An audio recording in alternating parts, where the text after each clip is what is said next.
Retornamos aqui ao nosso programa Dose Certa, tendo o prazer de conversar com a infectologista, a doutora Edneia Martuccelli, a quem a gente agradece muito, porque a agenda é muito cheia, eu sei que é complicado, mas eu acho que a função desse programa é levar informação e a gente pode ajudar, né, a população, e isso é muito importante.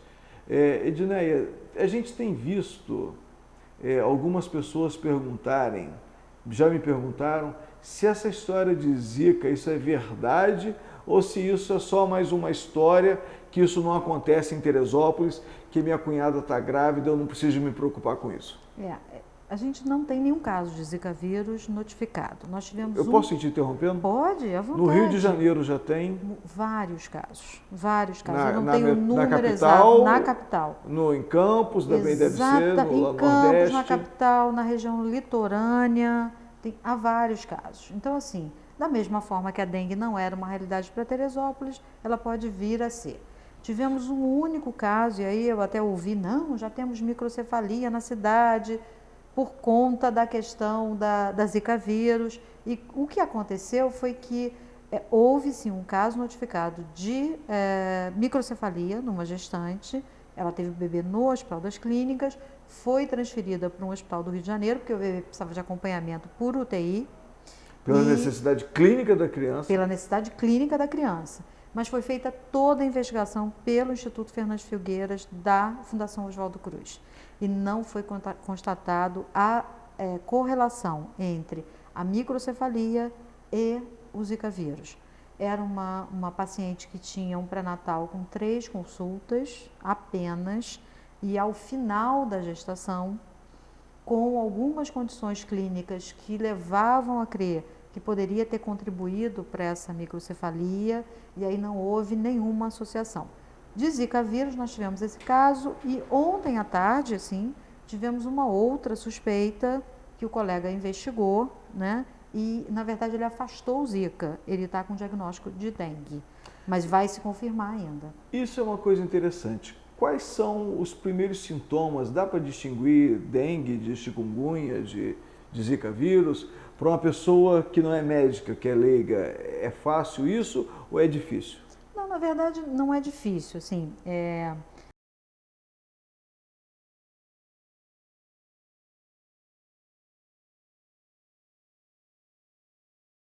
fez conjuntivite, irritou o olho, é Zika. E aí eu falava assim, tem certeza? Ele falou, vi mais de 20, de 200 casos. Então, fez conjuntivite, é Zika vírus. Fez um exantema, uma irritação em pele, branca, na verdade é o centro branco, e a orla vermelhinha, isso é Zika vírus. Porque a dengue é mais hemorrágica quando faz essa questão. Então, assim, é muito fácil da gente olhar e ver. Agora, o diagnóstico essencial para diferenciar Zika vírus é a conjuntivite. E não é uma conjuntivite habitual. É claro que ele tem dor no corpo, mal-estar, ele tem fadiga intensa, quer dizer, um cansaço, uma lassidão, mas ele começa a ficar com conjuntivite junto com todos os sintomas. E aí você olha e fala, não, isso não é dengue. A dengue não cursa com conjuntivite, absolutamente. A chikungunya tem um diferencial para a dengue, que é a dor articular, que é mais intensa. Então, é claro que na dengue, eu digo assim, a dengue chama febre quebra-ossos, né? Imaginou? Todos os ossos parecem que estão sendo quebrados. O dengue.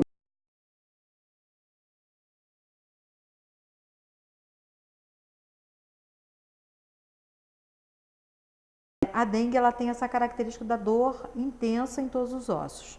A chikungunya não, nas articulações, principalmente a articulação de mãos e pés. Então é aquele paciente que chega e fala, minha mão está doendo, eu estou com febre, com lassidão, com cansaço, não estou me sentindo bem, já estou assim há 2 ou 3 dias, e aí de repente você fala, então isso é dengue. Desculpe, isso é chikungunya porque você está com dor nas tuas articulações. Mas eu posso fazer o teste para chikungunya, que é fácil também. O paciente então apresenta a febre, a dor, e o cansaço intenso. Todos eles são iguais. Aí vai ao centro de saúde, ao posto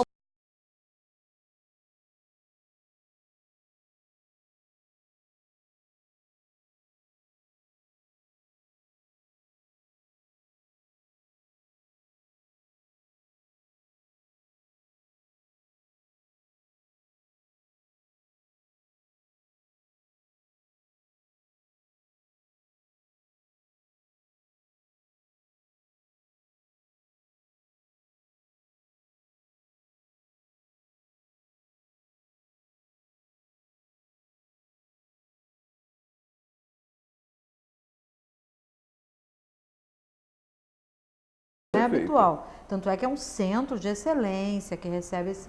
E assim, é óbvio que você também tem outras questões.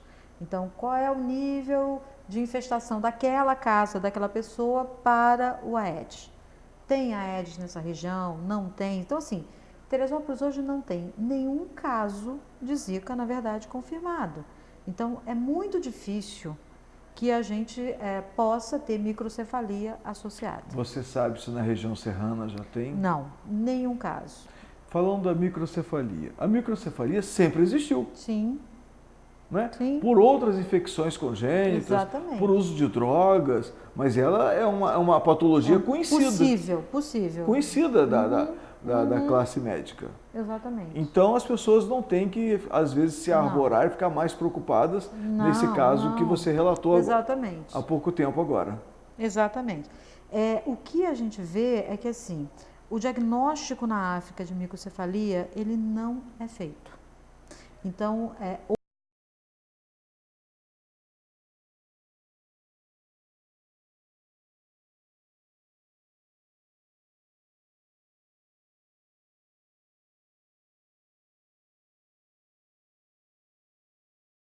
história nessas mulheres Então, de algum episódio.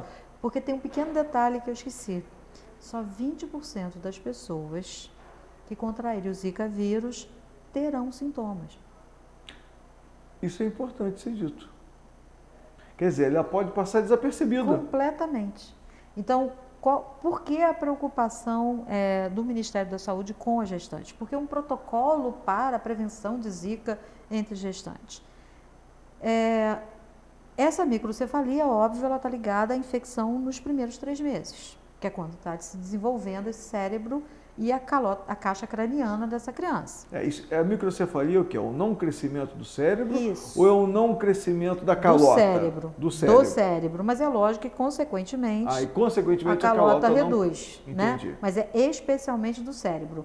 O vírus tem uma ação nos neurônios então, em formação. Isso, infelizmente, vai produzir uma criança com déficit cognitivo, com déficit motor, ou seja, ela não pode não andar direito, não falar. E aí também não existe um quadro específico. Não. Existem variações do mesmo quadro. Várias, né? E na verdade, assim, a preocupação, inclusive, que foi a discussão lá é como, sem alardear, sem colocar essa gestante em pânico, né? Fazer com que ela tenha cuidados para, essencialmente, no primeiro trimestre, evitar o contato e a possibilidade de Zika. O contato com o mosquito e a possibilidade de Zika. O que se discutiu lá foi, essencialmente, a recomendação do uso de repelente para gestantes. A princípio, qualquer um, ou tem algum que não pode? Os que estão hoje no comércio não têm contraindicação para gestantes. Então não há dificuldade. Não há. A dificuldade talvez seja de encontrar, Isso. Né? Porque já estão sumindo as prateleiras. Isso. Então, por exemplo, o melhor, vamos dizer assim, o que tem o maior tempo de duração, ele tem uma ação de repelente de 10 horas. Você não encontra em nenhuma farmácia em Teresópolis e não encontra para venda na internet. Então, você tem que usar os repelentes que estão disponíveis, que duram em torno de 2 a 3 horas. O que significa que eu tenho que recolocar de 2 em 3 horas. E aí eu coloco nas áreas expostas e em cima da roupa. Né? Em cima da roupa também? Em cima da roupa também, porque a intenção é que eu seja coberta com uma proteção inteira de repelente. Então, se eu deixo de colocar na roupa e eu fico entre a roupa e a pele, ele pode se aproveitar desse espaço. Porque é óbvio que ele vai tentar...